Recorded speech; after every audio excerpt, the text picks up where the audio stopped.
Bisturi elétrico, para quem não conhece, eu trouxe um modelo que é o BP400 Plus. Esse é um aparelho recomendado para qualquer tipo de cirurgia, seja ela pequena ou de grande porte, tá? E qual a diferença entre você usar um bisturi elétrico ou um bisturi convencional? O bisturi elétrico, por ele trabalhar com corte e coagulação, o risco de infecção é praticamente zero durante a cirurgia. Não tem. E fora a rapidez na cirurgia, ele é super rápido, o procedimento de uso dele é super tranquilo. Ele é um bisturi que oferece vários programas de potência, tanto da parte de coagulação quanto da parte de corte. Ele é um aparelho super tranquilo, corresponde a qualquer tipo de cirurgia. Esses equipamentos seus, Leandro, esse bisturi é usado mais em clínicas médicas e hospitais. Clínicas e grandes hospitais. O profissional que se interessar por esse equipamento hoje, ele poderá entrar em contato através do telefone da sua empresa. Você loca isso mensalmente, diário? Como é que é a sua parte de locação? Eu tenho locação. Contrato, no caso de um bisturi elétrico, ele é locado por procedimento. Não tem como eu locar um equipamento desse aí mensal, sendo que o profissional vai usar só em determinados procedimentos. Certo. Então a gente costuma alocar por procedimento. Sei. Por hora trabalhada, por dia? Por dia. Por dia? Locação é feita por dia. E todo o transporte, toda a asepsia do equipamento é feito pela sua empresa? Sim, transporte sim. A asepsia geralmente, com o material do aparelho, o profissional que está alocando esteriliza os eletrodos e as pás. Certo. Leandro, além de vendas de equipamentos médicos e hospitalares, você também presta assistência técnica. Como que funciona essa assistência técnica? Como que você trabalha nesse mercado? Bom, no princípio eu comecei a trabalhar só com a parte de calibração de aparelho de pressão, que a gente vai dar uma ênfase maior depois aí. Aí fui me aprimorando, fazendo curso fora, e hoje já estou conseguindo mexer com uma linha mais ampla, entrando monitores, multiparamétricos, oxímetros de pulso, bisturi, desfibriladores e também aparelho de pressão.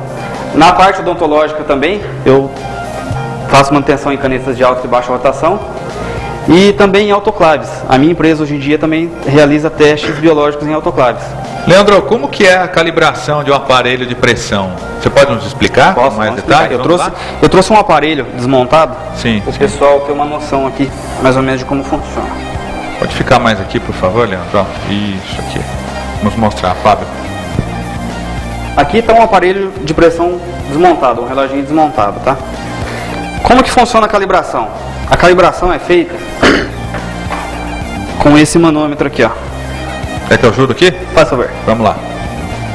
Isso aqui, ele é um manômetro diferencial digital. Muito simples de ser usado também, porém muito preciso. A gente coloca na unidade de milímetros de mercúrio, conecta essa pontinha na entrada do ar do manguito do aparelho de pressão, e eu vou ter um Y que vai mandar esse ar também para uma abraçadeira, como essa daqui. Como que se funciona isso daí? A gente vai inflar a perinha e vai fazer uma comparação do resultado que vai dar aqui com o que o mostrador tá me dando. Se tiver igual. Muito importante falar também, Abner, é o seguinte: nem sempre quando o ponteiro está no zero, significa que o aparelho está calibrado. Por quê? O meu aparelho, eu derrubei, eu bati e saiu o ponteiro do zero. Vou lá, pego um alicatinho, ou adianta ou atrasa o ponteiro. Por que isso não funciona? A calibração é feita, o que dá um movimento no ponteiro são essas duas boinhas que tem aqui, ó. Como que funciona? A hora que você infla o manguito, essas boinhas elas enchem e se movimentam. Se você pegar um alicate e voltar no zero o ponteiro, ou você vai deixar esse aparelho dando pressão baixa ou alta. Por quê? Você vai mexer nessa rosca aqui, ó. Essa rosca, ela vai dar uma pressão nesse embo daqui de dentro, que a hora que você tirar o ar do aparelho, tudo bem, ele vai estar mostrando para você o zero no ponteiro. Só que na verdade, você vai ter pulado dentro dessa engrenagem aqui, ó.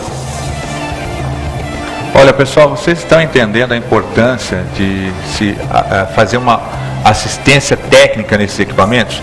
É muito importante, porque um equipamento desse, né, Dr. Mário, se ele estiver descalibrado, ele pode aferir uma medição errada e o médico pode dar um remédio errado, a pessoa pode vir até a óbito, não é? Eu gostaria de conversar sobre isso, fazer umas perguntas com o Leandro. Agora eu gostaria de explicar alguns dados que a gente tem no consultório, em que alguns pacientes que medem a pressão de pessoas acamadas em casa. Existem aparelhos desses para o telespectador saber, tem pessoas que estão acamadas há 10 anos e nunca foram feitas uma medição. Provavelmente, pelo uso desse equipamento, ele está desregulado. Você que está em casa, que às vezes, hoje, as pessoas têm esse equipamento em casa. Muitas pessoas, eu tenho esse equipamento em casa, a minha família tem um equipamento desse em casa. Só que as pessoas às vezes esquecem de fazer uma manutenção, que é uma coisa tão simples. Provavelmente, se você esqueceu de fazer uma manutenção, faz um ano que você não faz uma manutenção do equipamento desse, provavelmente ele não estará com a medição correta. Provavelmente você estará lendo uma pressão que o seu paciente, que o seu pai, sua mãe, o seu funcionário estará te dando erradamente. Isso é muito importante, você ter uma manutenção. Pelo menos uma vez por ano você deve fazer uma manutenção. Eu recomendo. Leandro, já depois dos comerciais nós vamos falar então sobre como que é essa calibração e que você também faz, não é? E o Dr. Mário vai nos explicar o que é um desfibrilador depois dos comerciais, e você vai nos falar também como que é a calibragem, como que é esse procedimento aí. Pessoal, TV Saúde volta daqui um minutinho, não saia daí.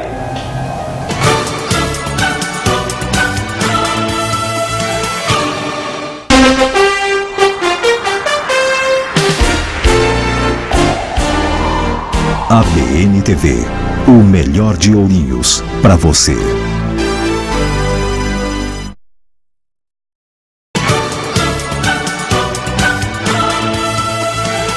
Leandro, agora falando sobre assistência técnica, né, nós vamos falar sobre o desfibrilador. Dr. Mário, o que é um desfibrilador? Bom, explique de uma forma que as pessoas possam entender. Eu gostaria que o telespectador, né, hoje ficar um pouquinho mais do lado. Esse equipamento hoje, que é muito importante hoje nos hospitais, em clubes de futebol e ambulâncias, em todos os locais de aglomeração, ele ficou famoso porque por causa de vários problemas que os jogadores tiveram em clubes de futebol e não tinha esse equipamento para fazer uma análise dos pacientes e dar o choque para que fizesse a cardioversão no coração dos jogadores. Bom, esse equipamento, ele emite tem dois tipos de saída, certo? Ele é um cardioversor em que ele dá o choque, o profissional passa uma medicação nessas duas chapas e é colocado no peito do paciente. Bom, esse equipamento hoje é usado, é obrigatório, de uso obrigatório em hospitais, em clínicas, em centros de saúde e ambulâncias também. Esse equipamento precisa estar devidamente regularizado, esse equipamento precisa estar devidamente controlado e com assistência técnica garantida. Porque se alguém for mexer nesse equipamento, ele precisa ser de novo revisado. Certo, Leandro? Correto. Leandro, como que é feita então a verificação, como que é feita a manutenção num aparelho desse? É o seguinte, hoje em dia já não se consegue mais consertar um aparelho eletromédico com multímetro e chave de fenda. Com o passar do tempo, exigiu-se também a presença de um osciloscópio, que eu trouxe um para mostrar para vocês aqui. Porém, também não conseguimos validar o funcionamento de um aparelho sem ter um simulador. Tá? Então, o que eu trouxe aqui? Esse aparelho que está em cima do desfibrilador aqui é um analisador de desfibrilador. Como que ele funciona? Você carrega o desfibrilador e descarrega as cargas nesses dois contatos aqui. Esse aparelho vai dar para a gente a tensão que ele recebeu e a corrente, e também ele emite laudo, esse simulador que eu trouxe aí. Tá? Olha que bacana. É mais uma criação da EMAI aí, é mais uma garantia que a gente pode estar oferecendo para os clientes, a emissão de laudo. Esse aparelho, Leandro, as prefeituras, hoje os postos de saúde, eles devem ter isso nos seus centros, nas ambulâncias. Bom, esse aparelho hoje, mesmo que ele não seja usado, qual é o tempo de garantia dele? Ele precisa fazer uma manutenção periódica. Quanto tempo ele precisa, mesmo que ele esteja parado na ambulância? Olha, eu recomendo fazer semestralmente a calibração desses aparelhos. Certo. Porque ele pode até fazer uma análise errada, né? Então, o que você carga, né? Até por picos de energia que o aparelho pode estar recebendo, certo, pode de alguma maneira influenciar o capacitor que carrega lá dentro.